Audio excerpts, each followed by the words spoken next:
চট্টগ্রাম নগরীর বায়েজিদ বোস্তামি থানার হিলভিউ ১ নম্বর রোডের আলীনগর এলাকায় রাজনৈতিক উদ্দেশ্য প্রণোদিত মিথ্যা মামলা প্রত্যাহার এবং হয়রানি বন্ধের দাবিতে মানববন্ধন অনুষ্ঠিত হয়েছে। মানববন্ধনে অংশগ্রহণকারীরা অভিযোগ করেন, অতীতে আওয়ামী লীগ সরকারের আমলে বিএনপি ও বিরোধী রাজনৈতিক দলের নেতাকর্মীদের বিরুদ্ধে যেসব ব্যক্তি মিথ্যা মামলা, হয়রানি ও নির্যাতনের সঙ্গে জড়িত ছিলেন, তাদের একটি অংশ এখনও একই ধরনের কর্মকাণ্ড অব্যাহত রেখেছে। রাজনৈতিক প্রতিহিংসা চরিতার্থ করতে নিরীহ মানুষ এবং বিএনপির নেতাকর্মীদের বিরুদ্ধে উদ্দেশ্য প্রণোদিতভাবে মামলা দায়ের করা হচ্ছে বলে তারা দাবি করেন। এরা আমলে মোবারক আলীর সাথে কাজ করছিল। এখন বিএনপি ছেলেদেরকে মিথ্যা মামলা, এই জন্য আমরা তীব্র নিন্দা ও প্রতিবাদ জানাই।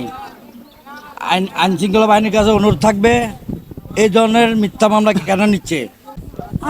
আমরা আওয়ামী লীগের আমল নির্যাতন হয়েছি। আমার পোলারে 14 বছরের থেকে আওয়ামী লীগের লোকেরা মামলা দিতে পর্যন্ত মামলা দিতেই আছে, কোনো গ্যারান্টি নাই। প্রিপারেশন মামলা দেয়, ডাহাতি মামলা দেয়, চিন্তাকারী মামলা দেয়, 2 লাখ 3 লাখ টাকা চিন্তাকারী করে আমার ছেলে, অথচ দিন মজুরি করে ভাত খায়। অথচ তারা অবৈধ কাজ করবার, যে কোনো অবৈধ কাজ করবে তারা করে তারপর আবার ট্যাবলেটও বেছে আমার নাম দেয়, আমার ফুল আইডি করে মিথ্যা মামলা দেয়। 7টা 8টা মামলা দিচ্ছে। ঘরে ঘরে মামলা, ছেলেরা মাথা তুলে দাঁড়াইতে পারে না। এই মামলার জন্য ধরে নিয়ে যাইতো, নিয়ে মারধর করে তারা ডাকাতি, ছিনতাইকারীর মামলা দিত। এখনো সেই মামলা। ছেলেরা কি এখনো মামলা খাবে? 17 বছর খাইছে, এখনো কি ছেলেরা মামলা খাবে তাদের হাতে? তারা কিভাবে বিএনপি হলো?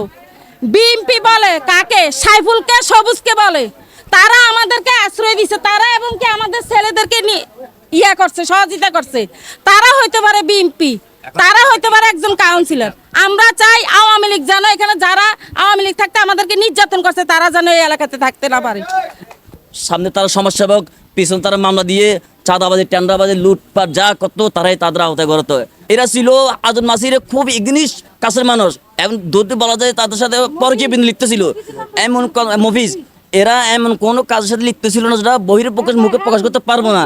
কিন্তু আজকে যাদেরকে এই যে তাদেরকে আছে, একজন ব্যক্তি টাকা পায়, টাকার জন্য গেছে আর তাদেরকে মারধর করা হচ্ছে, তাদের নামে মামলা দিয়ে মিথ্যা মামলা দেওয়া হচ্ছে।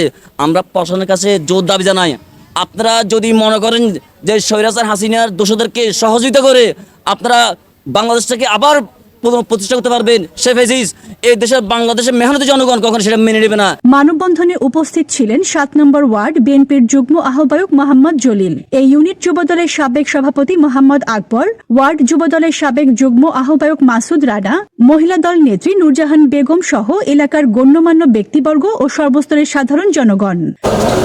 Desk report, news day 24।